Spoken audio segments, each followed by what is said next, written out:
This is CBC Winnipeg News.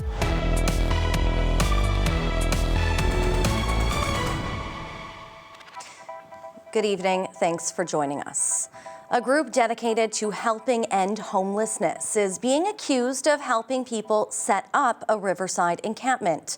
It comes after a Point Douglas resident says he watched outreach workers haul supplies to the waterfront. CBC's Josh Crabb reports. A path along the Red River in North Point Douglas leads to a tent tucked in the trees. Two people inside declined to speak with CBC. It's unclear how long they've been here. I've had interactions with many people living rough down here. On Tuesday, Howard Warren saw and took video of outreach workers with Main Street Project. He showed portions of the recording to CBC that show staff dragging what appears to be a tent and suitcases towards the river. I was confused, to be quite honest. He shared his concerns with the Point Douglas Residents Committee. They wrote a letter to Main Street Project and sent copies to city and provincial leaders. The group says residents just cleaned up an abandoned encampment here, and it appears that Main Street Project may be enabling and supporting the establishment of encampments along the riverbanks. Main Street Project declined comment, but shared a copy of a letter it sent back to the Residents Committee. The organization wouldn't say anything about the specifics of its work along the river, citing confidentiality. Main Street Project did say supporting people experiencing homelessness is complex and nuanced work. It's offered to meet with residents in person to further explain their work. The concerns were shared with Mayor Scott Gillingham, who's trying to find out more.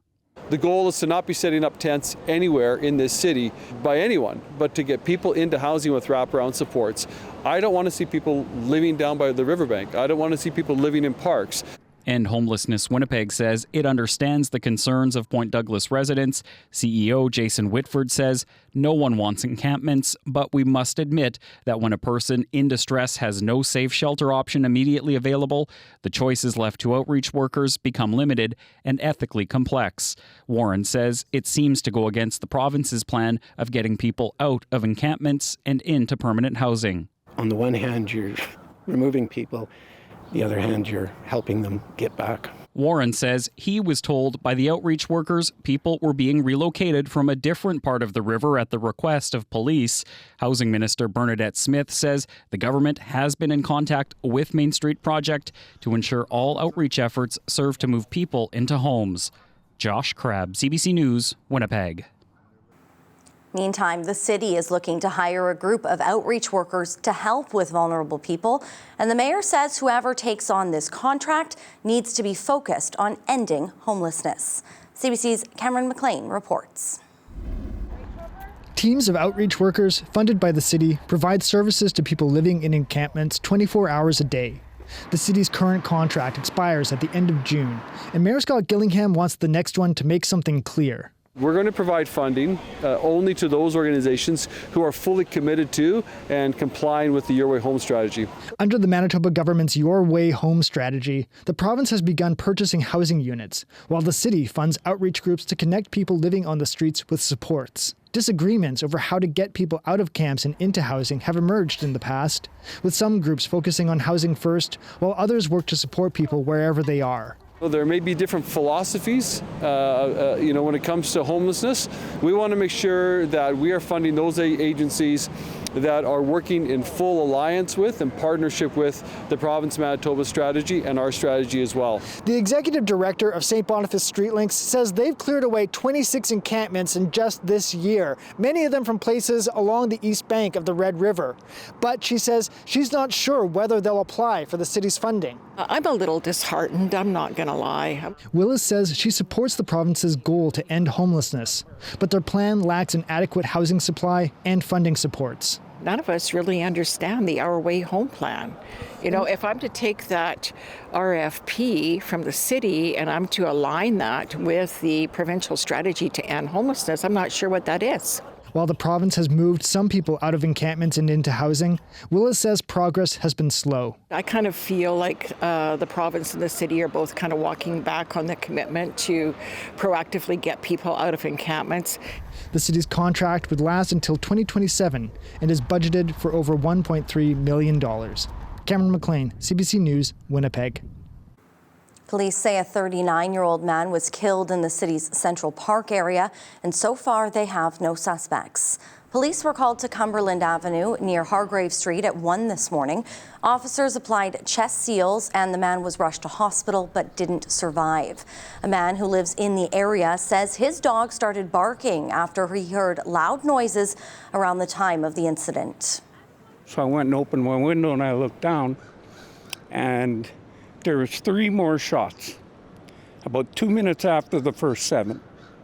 And there just seemed to be kind of some chaos out there. He says he wasn't surprised by the sounds, calling the area a hot spot for crime.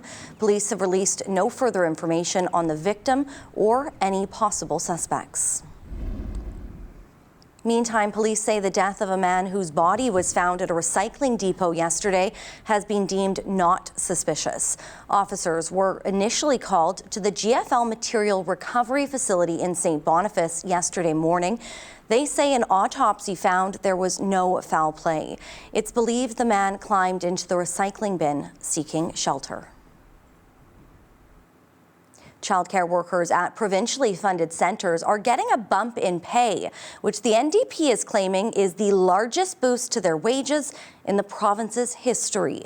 The CBC's Felicia Adam has more. We've been fighting for years for this, and it's taken a long time. Carlin Mann heard the news for the first time when it was announced. We are providing the largest increase to wages for frontline early childhood educators in Manitoba's history. Up to a $5 an hour immediate wage increase with back pay starting in April. They've been putting in the hard work for years, and they deserve it. Early childhood educators are trained to work with young children, helping them succeed academically, socially, and emotionally.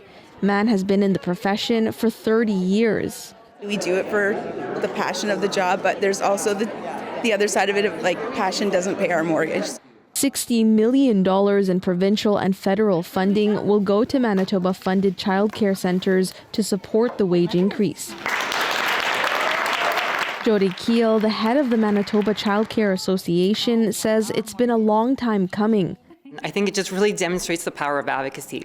Advocacy is not an overnight fix, but when you are consistent and passionate and care about it, good things happen. Minister Schmidt hopes the move will help retain childcare workers and attract people to the profession. We have centres that we are opening that unfortunately are not able to fill all of their spaces, not because there's not a need, not because there's not a wait list, but it's because they don't have the workers.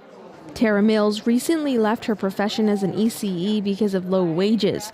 She says this gives more value to workers who were making close to minimum wage. To be seen, to be heard and valued as a professional has been nothing ECEs have really experienced in the entire history of our career. And this is a game changer. For the profession, for children, and their families. Felicia Adam, CBC News, Winnipeg. More than 100 people gathered last night at the intersection where a 2023 crash between a semi and a bus full of seniors left 17 dead near Carberry. They're calling on the province to make the intersection of Highway 1 and 5 safer by building an overpass or widening the median. A Carberry area farmer says he's worried the province will opt to build a restricted crossing U-turn, also known as an R-cut.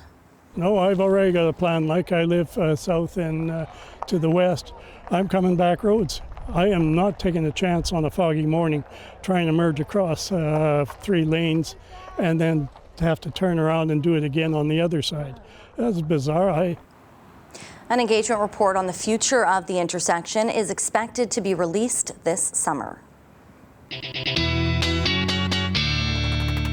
Let's bring in weather specialist Riley Laychuk now. Riley, it was a pretty nice day outside, although that air quality is a concern in some areas. Yeah, I mean, all said, a pretty decent day in Winnipeg. But yes, we are still under an air quality statement in the city of Winnipeg. Really across the Red River Valley, the southern Interlake, that's because of that fire that continues to burn out of control in Nopaming Provincial Park.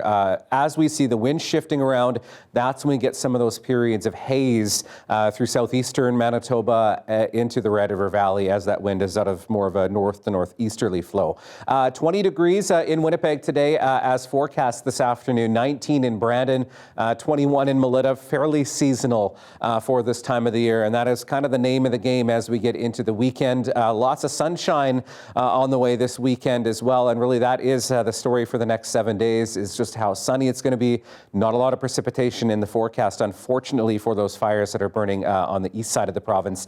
That will lead to probably some hazy conditions as well, for some of us at least, as we get through the weekend. We'll talk about that air quality and some warming temperatures into the 30s even in your long-range forecast when I come back. Thanks, Riley. You're welcome. A new one boat, one water policy on Pelican Lake has business owners worried about their financial future. They say it's deterring visitors to the town, which relies on tourism. CBC's Chelsea Kemp has more. The till at Ninette's gas station is slower than usual this month. Owner Dorothy Bright says they're seeing fewer tourists. She blames a new municipal bylaw that's limiting lake access. They've locked up our lake. The tourists aren't coming. The RM of Prairie Lakes has launched a new one water body watercraft bylaw. Lake visitors will pay for a $40 inspection before launching, and residents can pay for the season, providing their watercraft stays on the lake. Reeve Darren Seymour says they want to prevent the spread of aquatic invasive species like zebra mussels. We don't want to deter travel, so we are going to have to monitor that. But if we were to contract AIS, that would be detrimental to our businesses as well, and it would be detrimental to the ratepayers around the lake. Eric Evans says business is already down at his bait shop, an 80% drop in sales compared to this time last year. They spend money in this community, and I feel like with the chains and gates up, it has a bad outlook on the town, and it's potentially keeping people away and causing them to go elsewhere. Bright says she would like to see free inspections and education promoting lake health. The community as a whole they're supportive. They understand that the lake is important, but we also understand that economically, this hurts. Pelican Lake can also be accessed from the RM of Killarney Turtle Mountain. Seymour says he asked them to participate in the new program, but they declined. Killarney Turtle Mountain told CBC it's not prepared to implement access restrictions on any of its lakes. Chelsea Kemp, CBC News, Ninette. A man is suing his ex-girlfriend, saying she ghosted him after claiming a $5 million prize on a lotto ticket that he paid for. The suit says he bought the winning $6.49 ticket at a Winnipeg convenience store the day before the draw. He says he handed it to his then-girlfriend because he'd lost his wallet. After winning, he alleges he allowed her to claim it and have the money deposited into her account because he didn't have a valid ID to claim it himself. He says he believed she would be holding the money for him, but says she ghosted him shortly afterwards. She allegedly told the Lotto Corporation after that he gave her the ticket as a birthday gift. The allegations have not been tested in court. Public health officials are warning the public about new measles exposure sites. The first was on May 12th from 9 a.m. to 5:30 p.m. at Prairie Dale School in the RM of Stanley. The other was the same day between 8:20 a.m. and 1:30 in the afternoon at Lorette Collegiate. Anyone who may have been exposed should monitor their symptoms until June 3rd. Some recent cases had no known contacts. The province, again, urging people to get vaccinated. It's a special bond only twins know, a deep and unique connection, growing up together, shared experiences, and familiarity. But for this pair of twins, there's also the added benefit of living right down the hall from one another. The duo just celebrated their 98th birthday. The CBC's Ian Fraze has their story. I'm taller than her. She's always brags about she's taller than me. Kay Rempel and Marie Chapilski like to joke around. They've been at it for 98 years. I hope the Lord takes me first before her. How am I going to feel when she dies? I'll tell you. I'll have peace. They're twins who live right down the hall at a 55-plus residence in Grenthal. Celebrating their 98th birthday. At the legislature, the twins got a shout-out, a standing ovation, and certificates to mark the occasion. Both ladies are firecrackers, full of life and nearly a century of stories. The sisters grew up on the family farm near New Bothwell. We never fought or anything. Eventually, they got married, had kids, and lived rich lives. Marie took over the family farm, while Kay sold flowers and volunteered at church. Then life took them to Grenthal. Now, both widows, they live side by side. Life is full of joy and fun if you make it. The sisters say they rarely argue, and when they do, it's not often about anything serious. They both want to be right. Somebody must be wrong to make it right. While Marie is undergoing cancer treatment, they both say they feel great, and they're mentally sharp. Their secret to a long life isn't exercising or eating properly. I never did eat healthy, never. But finding joy in the little things like wearing a tiara on their birthday, and the big things like family. I love my children too much. Well, I mean, it doesn't matter how much we love them. Someday we will go. Yeah, we all have to go, but I guess God isn't finished with us yet. Lots of time to laugh and enjoy each other's company. Ian Fraze, CBC News, Grenthal.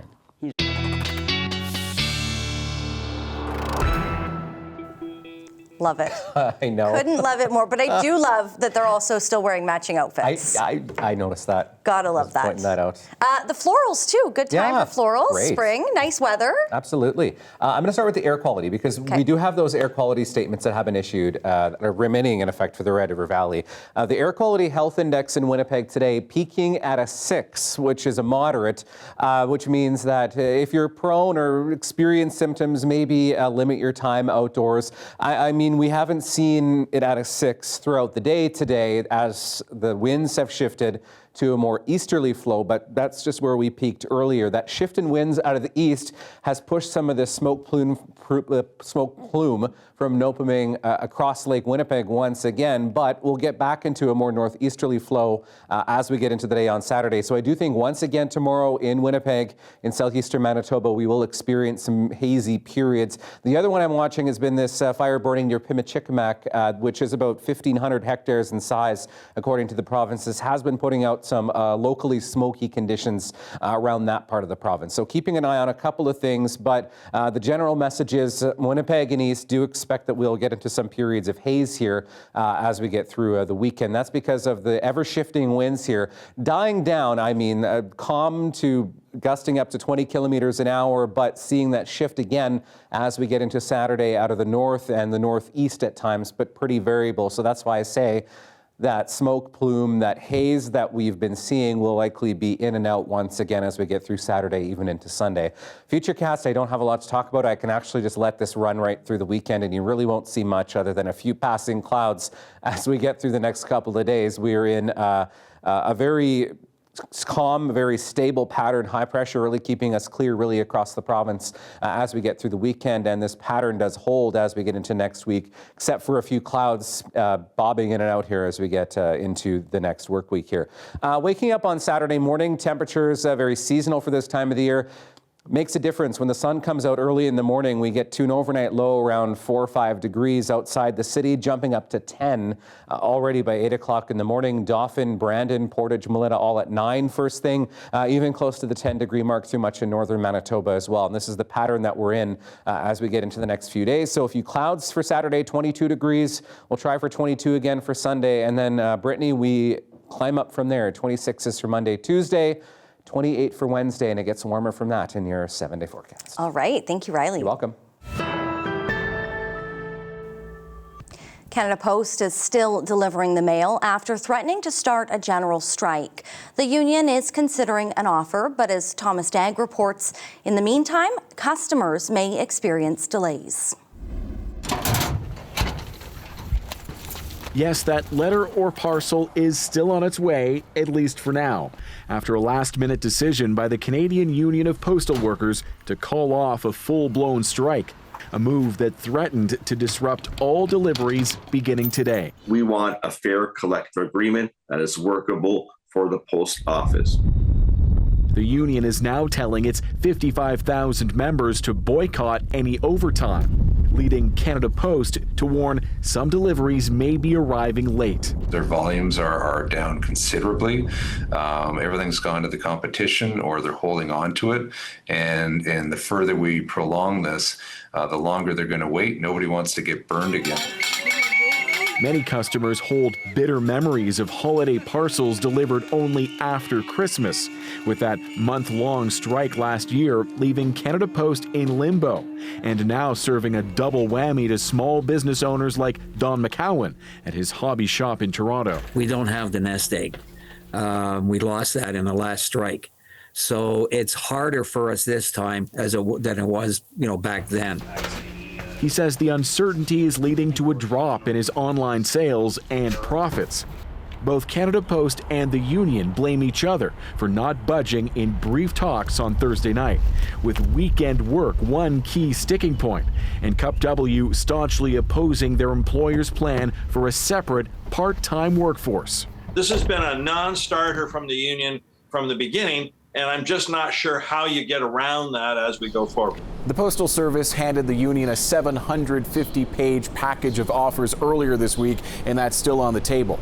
For now, the union will only say it's still reviewing those proposals. Thomas Dagg, CBC News, Toronto. It's been 3 weeks since 2 young children were reported missing in Nova Scotia. There's still no sign of them. And now one area resident says the RCMP has asked her for hours of footage from her trail cameras. Kayla Hounsell has the latest. The SD card goes into the bottom here. Melissa Scott has 7 of these trail cameras set up around her property.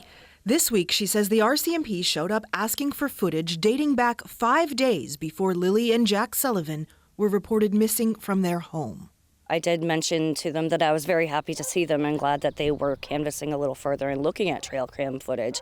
And they did respond saying that they probably should have been around earlier. The children live in Lansdowne Station, an extremely rural area about 140 kilometers northeast of Halifax. As the crow flies, Scott's property is just over 5 kilometers from there. It's more than an 8-kilometer drive, but the 2 areas are also connected by train tracks. They also asked our vehicles. We wanted to identify all of our vehicles so they could rule out local traffic. The RCMP declined an interview and also refused to answer specific questions about what investigators are looking for on trail camera footage or why they're asking for video dating back 5 days before the kids were reported missing. The force says it isn't providing any further details right now to protect the integrity of its investigation. Police have said they got a 911 call from the children's mother and stepfather on May 2nd. They said 6-year-old Lily and 4-year-old Jack had wandered away from their home. It sparked an extensive search. Obviously, we care deeply.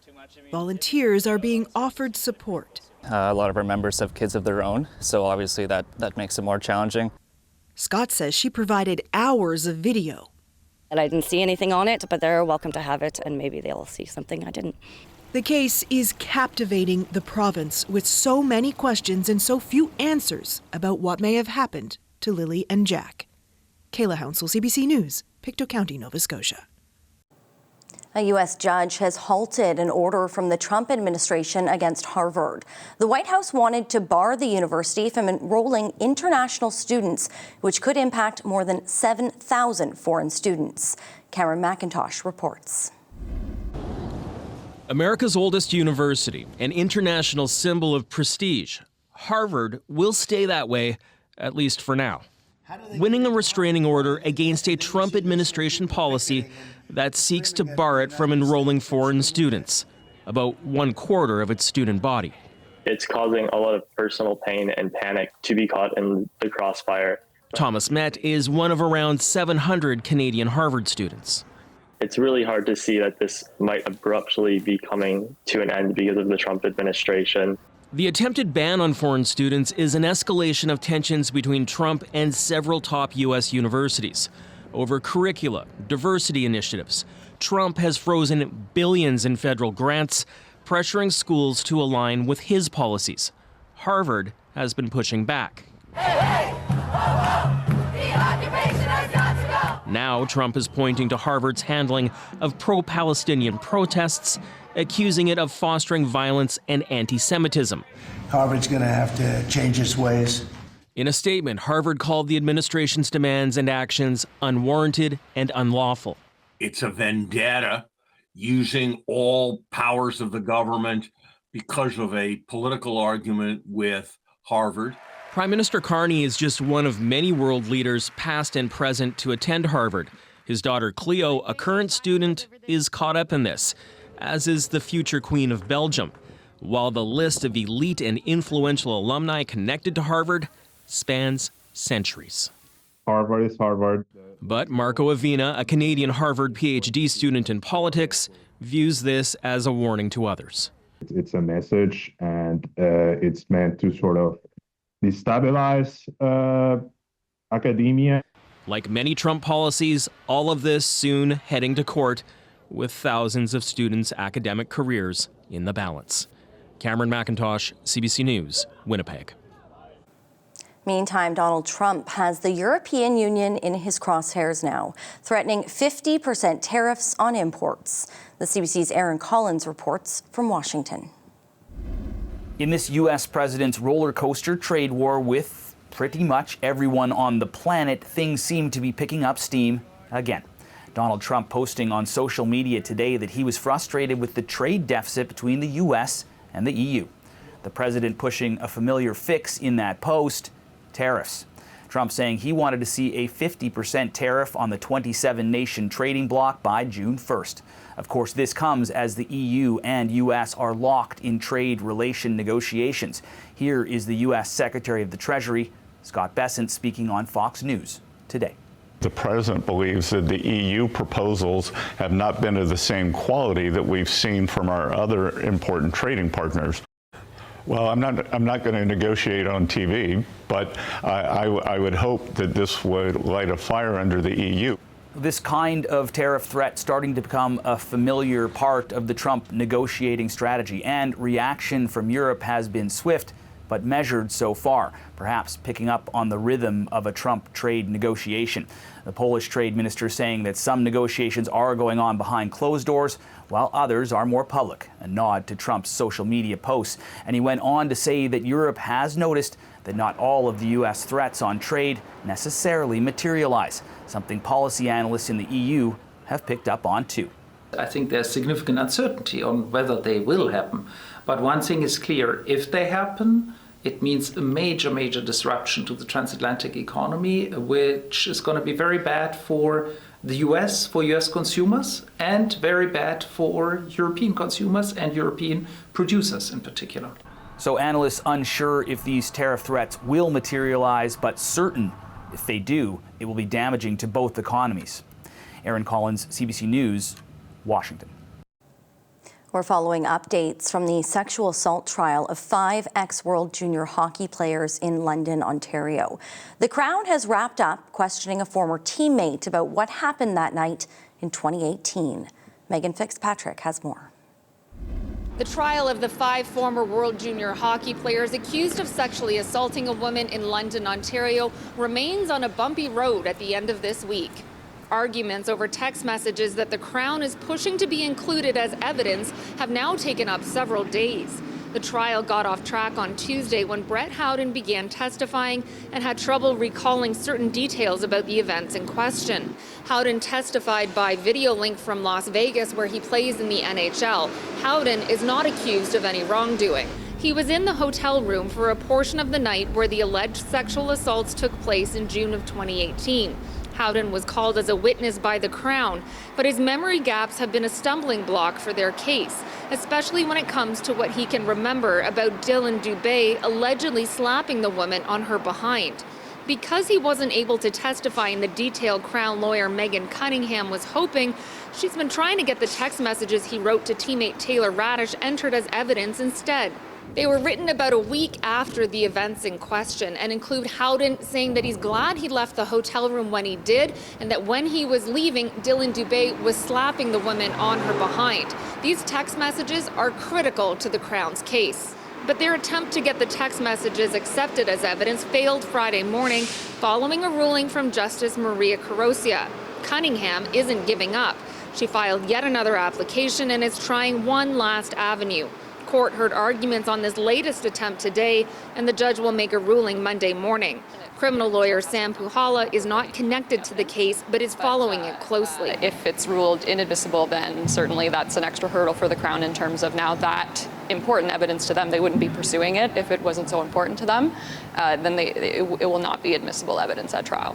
Meanwhile, Howden did resume his testimony today briefly. He was questioned about things he said to investigators with both London Police and Hockey Canada. When he resumes his testimony on Monday, he'll be under cross-examination by the defense lawyers. Megan Fitzpatrick, CBC News, London, Ontario. Canada continues to face a significant shortage of veterinarians. Manitoba, along with BC and Saskatchewan, have renewed their support of the Western College of Veterinary Medicine with a combined $194 million over the next 5 years. But as Aishwarya Duda reports, the funding doesn't come with any new spots for additional students. Good girl, Ruby. Inoka Gamaj has been a veterinarian for 20 years, 7 of them in Canada. Most days, she doesn't get time to breathe, working 10 hours or more. It's hard. Sometimes you feel that you feel really down at the end of the day with all the burnout and the workload. Her Saskatoon clinic is fully booked. Walk-ins often turned away. Emergencies, though, still make it through. It's a very difficult situation, but if they walk in with really, really sick animal, we cannot turn them around and say, go away. Saskatchewan, BC, and Manitoba have renewed a multi-million-dollar agreement. It provides $194 million to the Western College of Veterinary Medicine at the U of S over the next 5 years.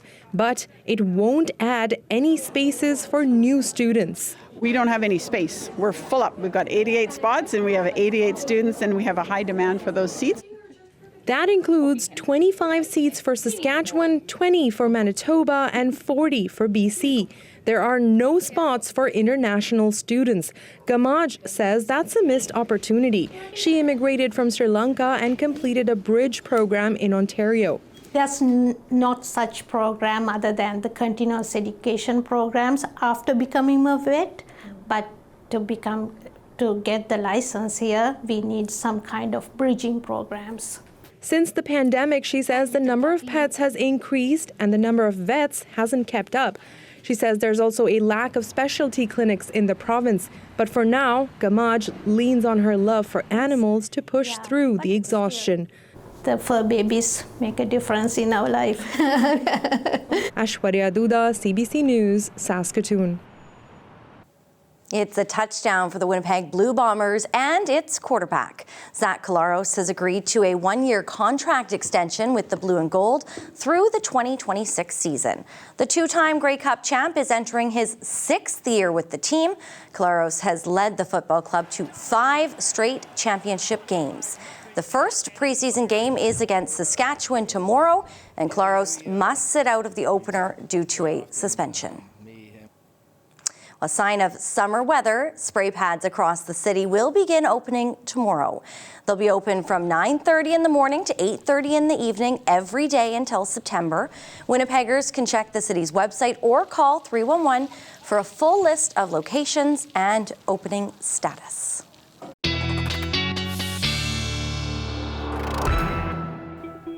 And Riley, I've seen a look at that long-term forecast. They may be getting a bit of a workout at those splash pads pretty soon. Soon. Even in the next 7 days here, with temperatures climbing up close to and exceeding 30 degrees in some cases. So we're looking at some very warm weather. Good to take a little cat nap outside.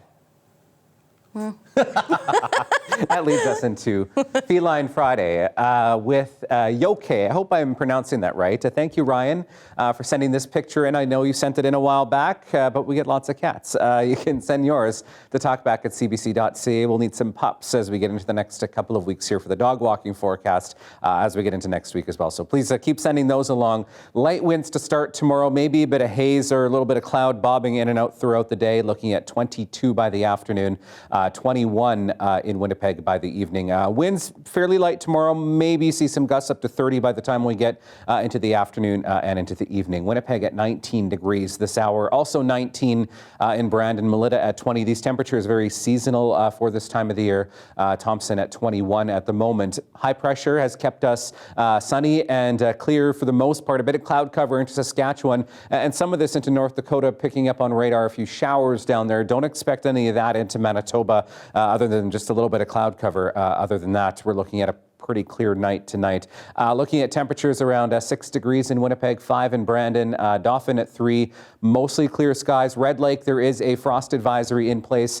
We could see some frost in low-lying areas into parts of northwestern Ontario as we get into the overnight hours, into the morning as we get into Saturday.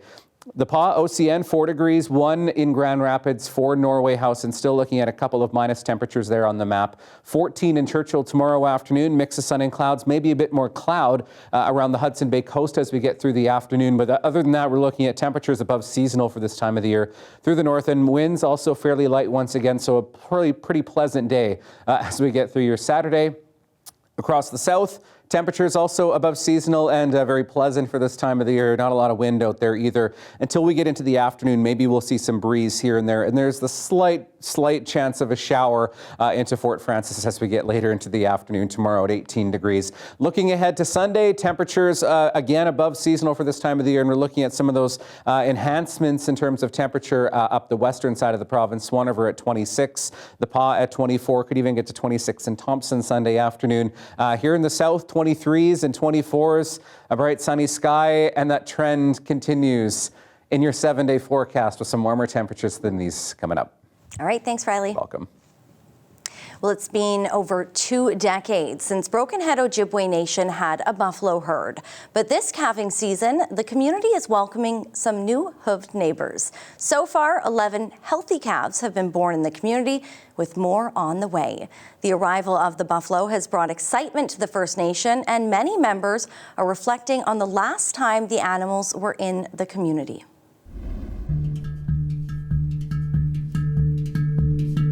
I'm Gordon Blue Sky. I'm the chief of the Broken Head Ojibwe Nation. It's about a year and a half ago, I'd say roughly a couple summers ago, we had a meeting at the Assembly of First Nations, but it was in Ottawa where I had a meeting with Chief Neepanak, and he had introduced me to Chief Lynn Akus from Zagame First Nation. And at that time, Chief Akus was looking for a First Nation to partner on in regards to having the Buffalo Treaty, and her responsibility under the Buffalo Treaty was to transfer a new herd to another First Nation. And at that time, we were just having conversations around the council table about bringing buffalo back. And again, I just feel like the timing was perfect. My name is Alan Hucklick. I'm also known as Sam, and I'm one of the band counselors here within the community. With this opportunity, like we say, we were fortunate or whatever to get these particular animals that we have. We had 20 cows and 2 bulls, no calves. Cows came pregnant, and it was within the form of a buffalo treaty. So these were gifted to us to look after, and we're gonna pass it forward in a few years, whatever, to another community to start off. This was really exciting, whatever, for myself, because number one, I was part of it, whatever, back in the 90s, and seeing it coming back was, I think, giving us a second opportunity, a real big opportunity to have the bison here within the community. You know, as you can see along the line here, where we're standing, you can see the remnants of our old herd. And at that time, you know, again, you know, we introduced the buffalo mid-late 90s to the community. And at that time, the community had they really liked having the buffalo and the bison here in the community. And so that was one of the things that I always noticed when I came back home in '95. I remember when the buffalo came here, and I missed them as much as everyone else did. It was like, we miss having our buffalo here. Herd was dispersed. We had issues with regards to, I guess, looking after the herd at that time.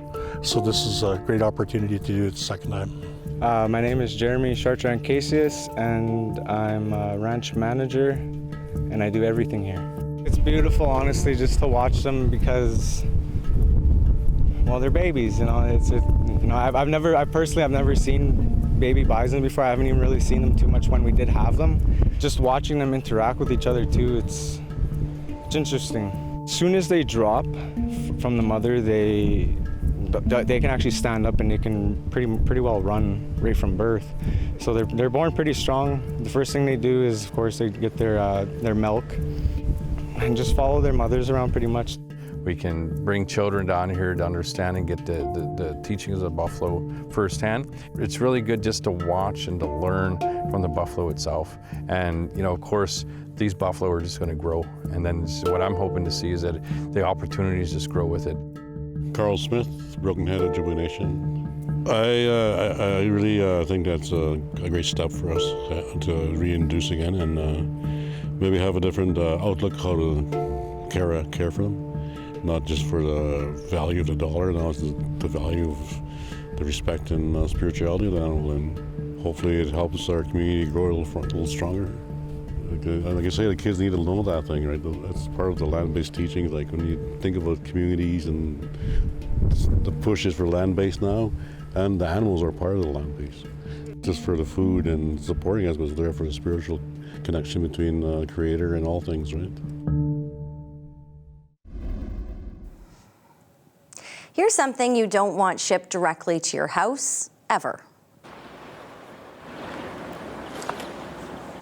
A large container ship, it ran aground in southwestern Norway, narrowly missing this house and crashing into this man's garden. He slept through the close call with the 135-meter cargo ship and only woke up after a neighbor rang the bell. The vessel had 16 crew members, and thankfully no one was hurt.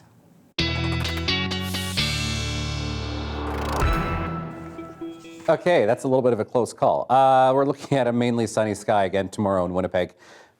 Maybe some haze in there. Temperature around 22 degrees. Winds start light, but we'll see maybe a few gusts by the time we get late into the evening, and that sunset nice and late at 9:19 in the evening. 22 will rinse and repeat for Sunday, and then temperatures go up from there. You'll notice our overnight lows also on an upward climb here into the double digits even as we get toward the end of next week. Looking at temperatures around 28 degrees on Wednesday.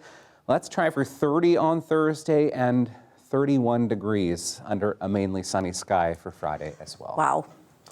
Yeah, we are entering grad season, whether it's kindergarten, high school, or university. You probably remember getting some good advice as you cross the stage. Well, university students in Maryland were ushered into the real world with words from a well-known amphibian. Here's your Daily Lift.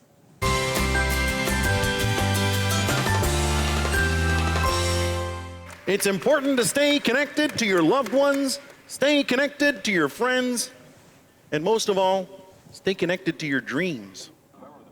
The class of 2025 got some sage advice from Kermit the Frog, the Muppet delivering this year's commencement speech. Now, Kermit is no stranger to the school. His creator, Jim Henson, graduated from Maryland in 1960.